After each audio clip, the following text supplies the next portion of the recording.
ಕರ್ನಾಟಕ ರಾಜ್ಯದ ಎಲ್ಲಾ ಸ್ಪರ್ಧಾರ್ಥಿಗಳಿಗೆ ನಮಸ್ಕಾರ. ಸ್ಪರ್ಧಾಕಾಸಿ ಅಕಾಡೆಮಿಗೆ ತಮ್ಮೆಲ್ಲರಿಗೂ ಸ್ವಾಗತ.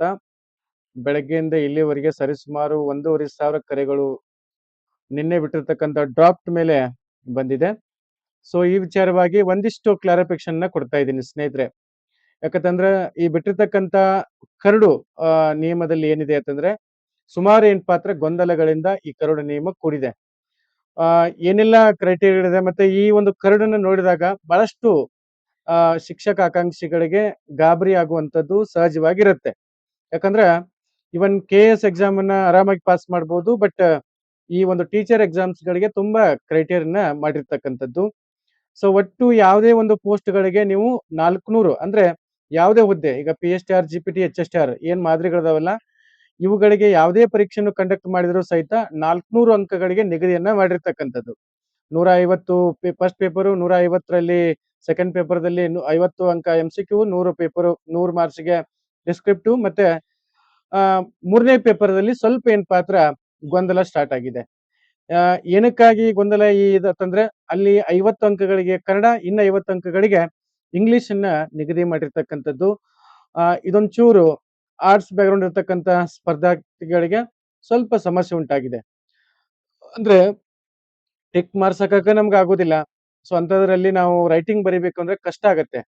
ಹಾಗಾಗಿ ಇಲಾಖೆ ಇದು ಫೈನಲ್ ಅಲ್ಲ, ಗೊತ್ತಿರಲಿ ನಿಮ್ಗೆ. ಇದು ಯಾವುದೇ ಕರಡು ಏನಪ್ಪಾ ಅಂದ್ರೆ ಫೈನಲ್ ಅಲ್ಲ. ಇವುಗಳಲ್ಲಿ ನಾವು ಅಲ್ಪ ಸ್ವಲ್ಪ ಬದಲಾವಣೆಯನ್ನ ಮಾಡ್ಲಿಕ್ಕೆ ಸಾಧ್ಯತೆ ಇದೆ. ಅದು ನೀವು ಮನಸ್ಸು ಮಾಡ್ಬೇಕಷ್ಟೇ.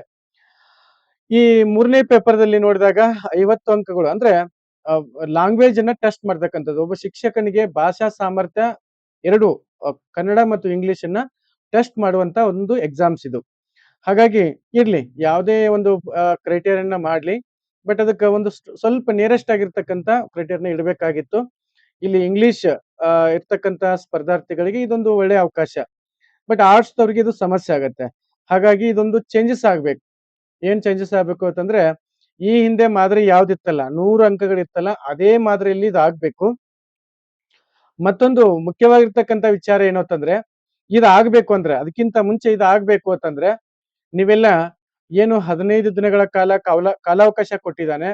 ಸೊ ನೀವು ಕಂಪಲ್ಸರಿ ಏನಪ್ಪಾ ಅಂದ್ರೆ ಪ್ರತಿಯೊಬ್ರು ಪೇಪರ್ 3ಯಲ್ಲಿ ಕಂಪ್ಲೀಟ್ ಆಗಿ 100 ಅಂಕಗಳಿಗೆ ಕನ್ನಡನ ನಿಗದಿ ಮಾಡಬೇಕು ಅಂತೇಳಿ ಹೇಳ್ಬೇಕಾಗತ್ತೆ. ಆ ಒಂದು ಏನು ಡ್ರಾಫ್ಟ್ ಅನ್ನ ಈಗೇನು ಕರೆದಿದಾರಲ್ಲ, ಸೊ ಪ್ರತಿಯೊಬ್ರು ಅಬ್ಜೆಕ್ಷನ್ ಹಾಕುವಂಥದ್ದು ಆಗ್ಬೇಕು. ಅಂದಾಗ ಇದು ಚೇಂಜಸ್ ಆಗಲಿಕ್ಕೆ ಸಾಧ್ಯ. ಇನ್ನು ನೆಕ್ಸ್ಟ್ 3 ಪೇಪರ್ ಅಂದ್ರೆ ಕ್ರೈಟೇರಿಯಾ ಮಾಡಿದ್ದಾನೆ. ಸುಮಾರು ಜನಕ್ಕೆ ಅದು ಗೊತ್ತಿಲ್ಲ ಅಂತ ಅನ್ಕೋತೀನಿ.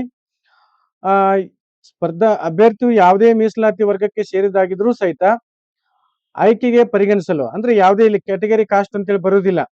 ಪ್ರತಿಯೊಬ್ರು ಏನಪ್ಪಾ ಅಂತಂದ್ರೆ ಪ್ರತಿ ಪತ್ರಿಕೆಯಲ್ಲಿ 35% ಅಂಕಗಳನ್ನ ಪಡೆದಿರಬೇಕು. ಹಾಗಾದ್ರೆ ಇಲ್ಲಿ ಒಂದು ಚಾನ್ಸಸ್ ಏನು ಅಂತಂದ್ರೆ ಕನ್ನಡ ಮತ್ತು ಇಂಗ್ಲಿಷ್ ಎರಡೂ ಸೇರಿಸಿದಾಗ 35 ಅಂಕಗಳು ನೀವು ಪಡಿಬೇಕು. ಇದೊಂದು ಸ್ವಲ್ಪ ರಿಲೀಫ್ ಅಂತ ಅನ್ಸುತ್ತೆ. ಯಾಕಂದ್ರೆ ಕನ್ನಡದಲ್ಲಿ ಮಾಡ್ಬೋದು ನಾವು, ಬಟ್ ಇಂಗ್ಲಿಷ್ ಅಲ್ಲಿ ಮಾಡಕ್ಕಾಗಲ್ಲ, ಕಷ್ಟ ಇರುತ್ತೆ ಆರ್ಟ್ಸ್ ಬ್ಯಾಕ್ಗ್ರೌಂಡ್ ಅವರಿಗೆ. ಇಂಗ್ಲಿಷು ಸಹಿತ ಇವತ್ತು ಆಧುನಿಕ ಜಗತ್ತಿನಲ್ಲಿ ಎಲ್ಲವೂ ಇಂಗ್ಲಿಷ್ ಮಯ ಆಗಿದೆ. ಆದ್ರೆ ಗ್ರಾಮೀಣ ಮಟ್ಟದಲ್ಲಿರ್ತಕ್ಕಂಥ ಸ್ಪರ್ಧಾರ್ಥಿಗಳಿಗೆ ಇದು ಕಷ್ಟ ಆಗತ್ತೆ. ಹೌದಾ? ಹಾಗಾದ್ರೆ ಪೇಪರ್ 1, ಪೇಪರ್ 2, ಪೇಪರ್ 3 ಮೂರು ಪತ್ರಿಕೆಯಲ್ಲಿ 35% ಅಂಕಗಳನ್ನ ಪ್ರತಿಶತ ಅಂಕಗಳನ್ನ ಪಡಿಲೇಬೇಕು ಅಂತಿದೆ. ಸೊ ಇದು ಎಲಿಜಿಬಿಲಿಟಿ ಅನ್ನುವಂಥದ್ದು ಸಮಸ್ಯೆ ಬರೋದಿಲ್ಲ. ಯಾಕಂದ್ರೆ ಎಲಿಜಿಬಿಲಿಟಿ ಅಂತೂ ಆಕತಿ. ಆದ್ರೆ ಕಂಪ್ಲೀಟ್ ಆಗಿ ಕನ್ನಡನೇ ಇರಬೇಕು ಅನ್ನುವಂಥದ್ದು ನಮ್ಮ ಒಂದು ಅಬ್ಜೆಕ್ಷನ್ ಇದಾಗಿದೆ. ದಯಮಾಡಿ ಪ್ರತಿಯೊಬ್ರು ಇದಕ್ಕೆ ಅಬ್ಜೆಕ್ಷನ್ ಹಾಕಿ. ಇನ್ನ ಇದಾದ ನಂತರ ಒಂದು ವಯೋಮಿತಿ ಸಮಸ್ಯೆ ಇದೆ.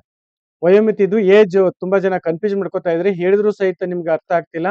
ಬೆಳಗ್ಗೆಯಿಂದ ಇಲ್ಲಿವರೆಗೆ 1,500 ಕಾಲುಗಳು, 4 ಫೋನ್ ಇಂದ 1,500 ಕಾಲುಗಳನ್ನ ಹೆಂಗ್ ಪಿಕ್ ಮಾಡಕ್ಕಾಗತ್ತೆ ಹೇಳಿ? ಯಾವ್ದಂತ ಪಿಕ್ ಮಾಡೋದು, ಎಷ್ಟಂತೇಳಿ ಹೇಳೋದು ಅದು ತುಂಬಾ ಏನ್ ಪಾತ್ರ ಸಮಸ್ಯೆ ಆಗ್ತಿದೆ. ದಯಮಾಡಿ ನೀವು ಹೆಚ್ಚಿನ ನಿಮ್ಗೆ ಏನೋ ಸಮಸ್ಯೆಗಳಿದ್ರು ಸಹಿತ, ಈಗ ಎಕ್ಸಾಂಪಲ್ ಹಿಂದಿ ಪೋಸ್ಟ್ಗಳು, ನಾನೇ ನನ್ನ ಕನ್ನಡ ಏನ್ ಪಾತ್ರ ನೋಡಿದ್ದೀನಿ 1,010 ಪೋಸ್ಟ್ಗಳು ಹಿಂದಿಗಿದೆ. ಹೌದಾ? ಹಿಂದಿ ಪೋಸ್ಟ್ನು ಕನ್ಫರ್ಮ್ ಮಾಡಿಲ್ಲ. ಈ ಕಡೆ ಬಂದ್ರೆ PM ಅವ್ರಿಗೂ ಕನ್ಫರ್ಮ್ ಮಾಡಿಲ್ಲ. ಅಟ್ಲೀಸ್ಟ್ ಸ್ವಲ್ಪನಾದ್ರು ಪೋಸ್ಟ್ಗಳನ್ನ ಕನ್ಫರ್ಮ್ ಮಾಡ್ಬೇಕಾಗಿತ್ತು. ಬಟ್ ಅದು ಏನ್ ಪಾತ್ರ ಸರ್ಕಾರದಿಂದ ಆಗಿಲ್ಲ. ಅವುಗಳನ್ನ ಮರೆಮಾಚುವಂಥದ್ದು ಆಗಿದೆ. ಇಲ್ಲಿ GPTಯಲ್ಲೂ ಏನ್ ಪಾತ್ರ ಹಿಂದಿ ಪೋಸ್ಟ್ಗಳು ಇಲ್ಲ ಅನ್ನುವಂಥದ್ದು ಗೊತ್ತಾಗ್ತಾ ಇದೆ. ಹೌದಾ?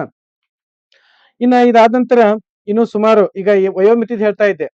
ವಯೋಮಿತಿದು ಏನೈತೆ ಅಂತಂದ್ರೆ ಹಿಂದಿನ ಪ್ಯಾಟರ್ನ್ ಏನಿದೆಯಲ್ಲ ಅದೇ ಮಾದರಿ ಕೊಟ್ಟಿದಾನ, ಇದೇನು ಕಣ್ತಪ್ಪಿನಿಂದ ಆಗಿತ್ತು ಅಥವಾ ಉದ್ದೇಶಪೂರ್ವಕ ಆಗಿತ್ತು ಅನ್ನುವಂಥದ್ದು ಸೊ ನೋಡ್ಬೇಕು. ಆಮೇಲೆ ಇಲಾಖೆಯ ಗಮನಕ್ಕೆ ಎಚ್ಚರಿಕೆಯನ್ನ ನಾವು ಕೊಡ್ಬೇಕು. ಅಂದ್ರೆ ಏನು ಸರ್ಕಾರ 5 ವರ್ಷ ಕೊಟ್ಟಿದೆ, ಆ 5 ವರ್ಷನ ಕನ್ಸಿಡರ್ ಮಾಡ್ಬೇಕು ಅಂತ ಹೇಳ್ತೀವಿ.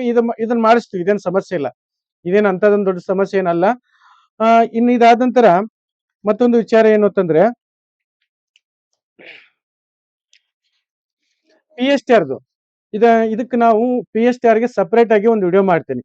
ಇದರಲ್ಲೂ ಸಾಕಷ್ಟು ಜನ ಕನ್ಫ್ಯೂಷನ್ ಮಾಡ್ಕೊಂಡಿದ್ದೀರಿ. ಸರ್ PSTR ಪೋಸ್ಟ್ಗಳು ಒಂದ್ ಕಡೆ ಕಡಿಮೆ ಪೋಸ್ಟ್ ಆದ್ರೆ ಇನ್ನೊಂದು ಕಡೆ ಕ್ರೈಟೇರಿಯಾ ನೋಡ್ತಾ ಇದ್ದೀವಿ, ಇದಕ್ಕೆ ಸಂಬಂಧಪಟ್ಟಂತೆ ನೋಡ್ತೀವಿ. ಆಮೇಲೆ ಬಿಕಾಮ್ದವ್ರಿಗೆ ಇದರಲ್ಲಿ ಯಾವುದೇ ರೀತಿ ಸ್ಪಷ್ಟತೆ ಇಲ್ಲ. ಸೊ ಮತ್ತು ಏನಪ್ಪಾ ಅಂದ್ರೆ ಪಾಪ ಅವರು ನೆಗ್ಲೆಕ್ಟ್ ಆದ್ರು ಅಂತ ಅನ್ಕೋತೀನಿ ನಾನು. ಬಿಕಾಮ್ದವ್ರಿಗೂ ಸಹಿತ ಸಮಸ್ಯೆ ಉಂಟಾಗಿದೆ. ಇನ್ನ ಓಕೆ, ಇದಕ್ಕೆಲ್ಲ ನಿಮ್ದು ಏನೇ ಇದ್ರು ಸಹಿತ ಸ್ನೇಹಿತರೆ, ನಿಮ್ದು ಯಾವುದೇ ಪ್ರಾಬ್ಲಮ್ ಇದ್ರೂ ಸಹಿತ ನಾವು ಒಂದು ನಮಗೊಂದು ಅಬ್ಜೆಕ್ಷನ್ ಹಾಕ್ಲಿಕ್ಕೆ ನಮಗೆ ಅಧಿಕಾರ ಇದೆ, ಹೌದಾ? ಸೊ 15 ದಿನಗಳ ಕಾಲಾವಕಾಶನ ಕೊಟ್ಟಿದ್ದಾನೆ. ನಿಮ್ಗೆ ರೈಟಿಂಗ್ ಬೇಕೋ ಬೇಡೋ ಅಥವಾ ಥರ್ಡ್ ಪೇಪರ್ ಅಲ್ಲಿ ಇಂಗ್ಲಿಷ್ ಬೇಕೋ ಬೇಡೋ ಅನ್ನುವಂಥದ್ದು ನಿಮ್ದು ಏನಪ್ಪಾ ಅಂದ್ರೆ ಬಿಟ್ಕೊಟ್ಟಿರ್ತಕ್ಕಂಥ ವಿಚಾರ. ಅದನ್ನ ನೀವು ನಮ್ಮ ಮೇಲೆ ಯಾವುದೇ ಕಾರಣಕ್ಕೂ ಬ್ಲೇಮ್ ಮಾಡಕ್ ಹೋಗ್ಬೇಡಿ, ಇವರಿಂದ ಆಯ್ತು ಹಂಗಾಯ್ತು ಹಿಂಗಾಯ್ತು ಅಂತೇಳಿ. ನಮ್ಮ ಕೆಲಸವನ್ನ ಇಲ್ಲಿವರೆಗೆ ನಮ್ ಕೆಲಸ ಮುಗಿತು, ಇನ್ನೇ ನಮ್ಗಿಂತ ಬಾಳ ತಲೆ ಕೆಡ್ಸೋಂಗಿಲ್ಲ ನಾವು. ಇದುವರೆಗೆ ಬಹಳ ನೀಟ್ನೆಸ್ ಆಗಿ ನಮ್ ಕೆಲಸವನ್ನ ನಾವು ಮಾಡಿದೀವಿ. ಏನ್ ಹೇಳಿದೀವಲ್ಲ ಅದನ್ನ ಮಾಡಿದೀವಿ. PSTR ದವ್ರಿಗೆ ಒಂದ್ ಸ್ವಲ್ಪ ಗೊಂದಲ ಉಂಟಾಗಿದೆ, ಅವ್ರಿಗೂ ಏನಪ್ಪಾ ಅಂದ್ರ ಬೇರೆ ವಿಡಿಯೋದಲ್ಲಿ ನಾನು ಕ್ಲಿಯರ್ ಮಾಡ್ತೇನೆ. ಪೋಸ್ಟ್ಗಳು ಎಷ್ಟು ಇದುವರೆಗೆ ಬ್ಯಾಕಪ್ ಸ್ಕೋರ್ ಆಗಿರ್ಬೋದು, ಸುಮಾರು ಒಂದಲ್ಲ ಎರಡಲ್ಲ ಸಾಕಷ್ಟು ವಿಚಾರಗಳ ನಾನೇನಪ್ಪಾ ಅಂದ್ರ ಕ್ಲಿಯರ್ ಅನ್ನ ಮಾಡಿಸಿದೀವಿ. ಇನ್ ನಿಮ್ದು ಏನಪ್ಪಾ ಅಂದ್ರೆ ನಿಮ್ದು ಏನಾದ್ರು ಸಮಸ್ಯೆ ಹಿಂದಿ ಪೋಸ್ಟ್ PM ಅವೆಲ್ಲ ಇದಾವಲ್ಲ ಸಮಥಿಂಗ್, ಅವೆಲ್ಲವಕ್ಕೂ ಏನಪ್ಪಾ ಅಂದ್ರೆ ಅಬ್ಜೆಕ್ಷನ್ ಹಾಕ್ಲಿಕ್ಕೆ ನಿಮ್ಗೆ ಸಂಪೂರ್ಣವಾಗಿರ್ತಕ್ಕಂಥ ಅಧಿಕಾರ ಇದೆ. ನೀವು ಅಬ್ಜೆಕ್ಷನ್ ಹಾಕ್ಬೋದು, ಇನ್ನು ಯಾವ್ದಾದ್ರು ಸಮಸ್ಯೆ ಇದ್ರೂ ಸಹಿತ. ಈಗ ನೋಡಿ, ಇದನ್ನ ಡ್ರಾಫ್ಟ್ ಅನ್ನ ಅಧ್ಯಯನ ಮಾಡ್ಲಿಕ್ಕನ ಸರಿಸುಮಾರು ಟೈಮ್ ಅನ್ನ ಹಿಡಿತಾ ಇದೆ, ಹೌದಾ? ಅಷ್ಟೊಂದು ಕ್ರೈಟೇರಿಯಾ ಇರ್ತಕ್ಕಂಥದ್ದು.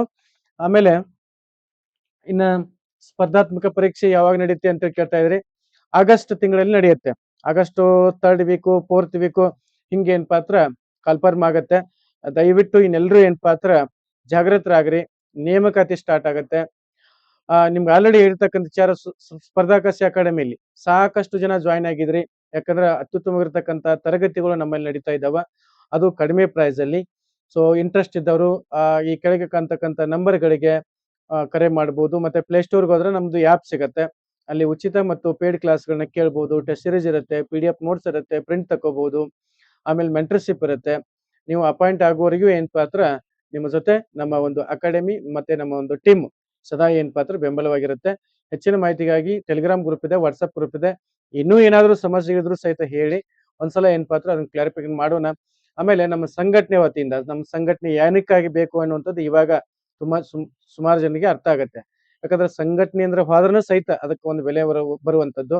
ಯಾಕಂದ್ರೆ ನಿನ್ನೆ ದಿನ ಸೆಕೆಂಡ್ ಲಿಸ್ಟ್ ಬಿಡಿಸ್ಬೇಕು, ಅಡಿಷನಲ್ ಬಿಡಿಸ್ಬೇಕು ಅಂತಂದ್ರೆ ಸುಮಾರು ಏನಪ್ಪಾ ಅಂದ್ರ ಆ ಕಡೆ ಈ ಕಡೆ ಎಲ್ಲ ಸುತ್ತಾಕಿದ್ರು ಅವ್ರು. ನಿನ್ನೆ ದಿನ ಅದಕ್ಕೊಂದು ಏನಪ್ಪಾ ಅಂದ್ರ ಗತಿಯನ್ನ ಕಾಣಿಸಿದೀವಿ.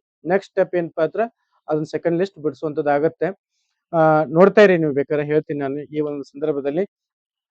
ಮತ್ತೆ ನಿಮ್ಗೆ ಇದರಲ್ಲಿ ಏನೇನ್ ಚೇಂಜಸ್ ಗಳು ಬೇಕಲ್ಲ, ನೀವು ಡ್ರಾಫ್ಟ್ ಅನ್ನ ಅಬ್ಜೆಕ್ಷನ್ ಕರೆದಿದ್ದಾರೆ, ಅದಕ್ಕೆ ಅಬ್ಜೆಕ್ಷನ್ ಹಾಕ್ಬೋದು. Okay, thank you so much.